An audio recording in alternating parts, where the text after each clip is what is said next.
Yeah, he landed more jabs, but he landed more jabs because Canelo allowed him to with his fighting pressure style. So there you have that.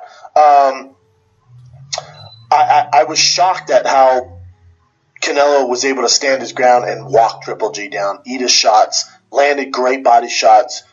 From the very start, he was landing great body shots. So I thought it was a case of Triple G being on his back foot, which we've never seen before, and I think that kind of alarmed the judges. Even though he's landing jabs early on, it was more a fact that Canelo was just walking him down. I had him winning rounds. That being said, because he was especially early on, as he was landing jabs, I was given, and I'll give you. I watched it twice now. I scored each round. I'll give you guys my round breakdown. But the rounds that were close, it depends how you want to score the card. When the rounds are super close, they can go either way, Triple G or Canelo. You can make an argument for both. The experts for Canelo can say Canelo won this round. The experts for Triple G can say Triple G won this round. No one's wrong. That's the thing. It's such a close freaking fight. No one is wrong. But when you say this guy for sure won this round, this guy for sure won the fight, you're wrong. You're a little bit wrong there because it depends how you score it. It can go either way. It wasn't like the first fight. See, I agree with that. Absolutely agree with that. See, if you were going to hold up an argument for Canelo winning, it's not by majority decision. If you really want an argument for Canelo winning, it's barely by split decision. If you are completely objective with how that fight went, I feel as though that fight was a draw. The first fight, Triple G won, man. He didn't win it as convincingly as we all thought he would. That is where everybody gets a little iffy, but he won it. And let's assume that you think he didn't perform as well as he did in this fight, or he didn't perform to your expectations, right? Cool, give him a split decision. But to just say that fight was a draw and Canelo won this one, it's classic boxing, man. It's classic boxing politics. I love bringing this up because nobody likes mentioning this. One of the judges in the previous fight, the first fight a year ago, also happened to be one of the judges in a Canelo fight against Mayweather. She was the only judge in that whole fight that deemed it necessary to chalk up that performance against Mayweather to a draw. This following fight against Triple G, she says he won. Clearly, there are things in boxing that the judging system in boxing clearly has holes. Not just in boxing, MMA too. So let's get back to Brendan and below the belt.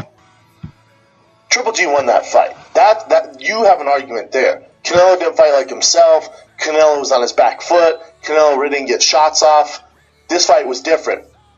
This one, it can go back and forth, but for the majority of it, the story was early on was Canelo leading the charge, leading the dance, being the aggressor, dictating the fight, landing some good power shots, landing some good body shots, even though Triple G was getting off with his jab.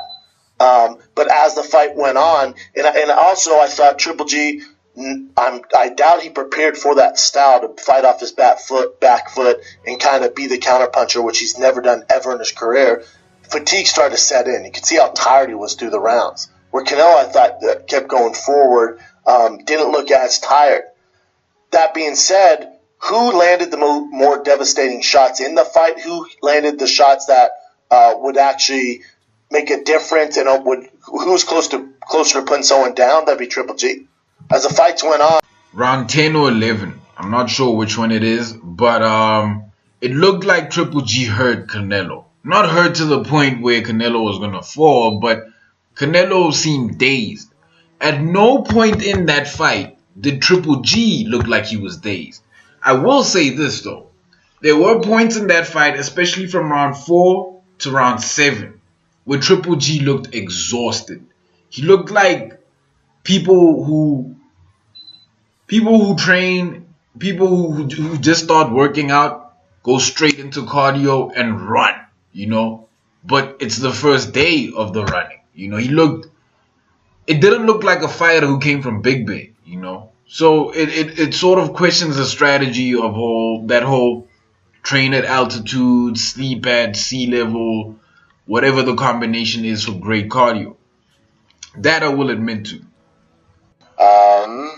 Oh, so this is a big deal for Asians around the world. That's huge. This movie, Crazy Rich Asians, it's top of the box office right It now. was a book too, right, Chin? Yeah. Did you guys read the book? Nah. It's about time Asians had a movie. This is the first time, right? There was Fresh Off the Take Boat. it easy. Rush Hour 1, Rush Hour 2. Big Trouble in Little China. Brandon, that was Hold on, Big one Trouble Asian in Little guy. China. Brandon, that was one Asian Rumble guy. in the Bronx. That was one Asian guy. Rumble in the listen, everyone listen. Rumble in the Bronx. Brandon. Godzilla 1, 2. Brandon, these are. I understand, but that was just some Asian actor. Enter the Dragon. Brandon, okay, but that was a long time ago. That was all karate. This is about The Last Samurai. no karate in this Tom movie. Cruise in The Last There Samurai. are no swords or karate. This is like human beings having like relationships. Disney's Mulan. Brandon, The Emperor's New Mulan is not Groove. Asian. It was Polynesian. God.